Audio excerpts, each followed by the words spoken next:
Good evening. Ito na, naglaga na ako ng sibuyas, cloves, rosemary. We'll see kung talagang nakakapal ito ng buhok at nakakapagpatubo ng buhok. Dahil ang buhok ko ay nanlalagas na. Tingnan natin guys kung talagang kakapal ang buhok ko. Ang mahal-mahal ng hair growth. So, magtyaga tayo ng home remedy. Ayan guys. Sigurado naman hindi ito tubig lang yan.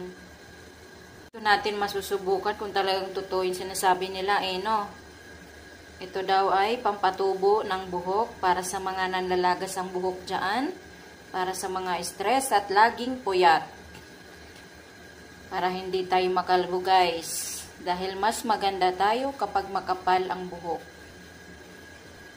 Dahil mahalaga sa kababaihan kapag maganda ang buhok at makapal. So, this is it guys. Alright. Subukan natin ito. Home remedies. Thank you so much. We'll see after 1 month. Malalaman natin ang result.